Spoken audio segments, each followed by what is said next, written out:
Continuing our breaking news coverage tonight, suspected killer James Horn is dead tonight after officers cornered him inside of a house in rural Johnson County, Missouri. Police say they got a tip last night about Horn's location, tracked him down, but that encounter ended in fatal gunfire.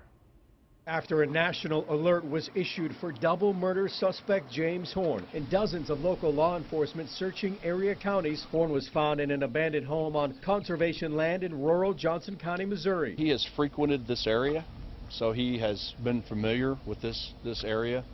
As we suspected, he may have been out in a wooded area somewhere. Hiding out. Just past 11 a.m. this morning, Horn found inside a closet where he allegedly pointed a gun at officers. He refused to surrender.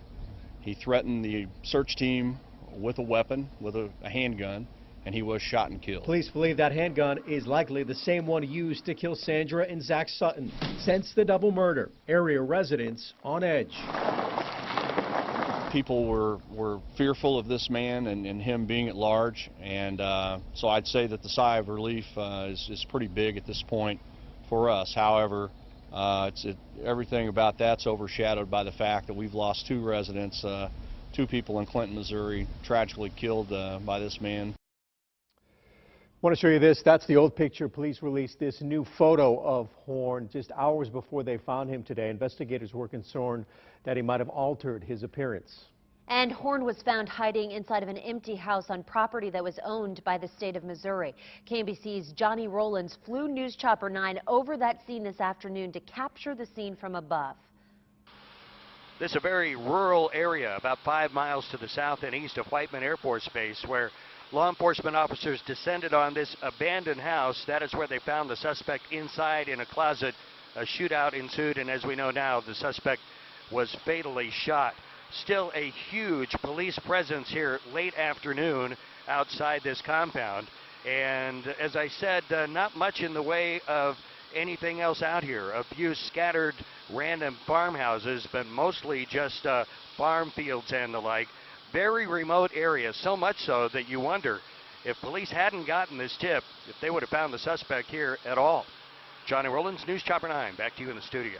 The manhunt for Horn lasted more than 3 weeks. It impacted more than one community. Horn died today near the town of Green Ridge. That's not far from Sedalia, where he was wanted for confining his girlfriend to a box. Tonight, KMBC 9's Brian Johnson is live in Clinton, where the girlfriend Sandra Sutton and her 17-year-old son were gunned down just 2 days ago. Brian.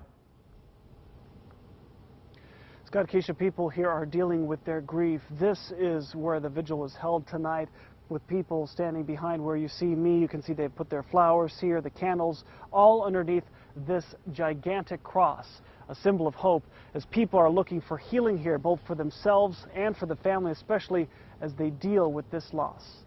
That she's blessed and hope she's in heaven, and she's loved for everybody around here. Emotion-filled words from a man who will miss Sandra Sutton. Mark Wines hopes somehow the community can have peace. It's a community that people love everybody, not to be unfair. And lately, last week, that everybody feels that we're unfair. But they won't be afraid anymore now that James Horn is gone. Still, it's the void, the loss for their loved ones that is so hard to get past. Death is hard because it hurts. We cry and we feel pain. Many fought back the tears, others could not. They gave each other hugs, hoping to lift spirits. Because that was like a son of ours.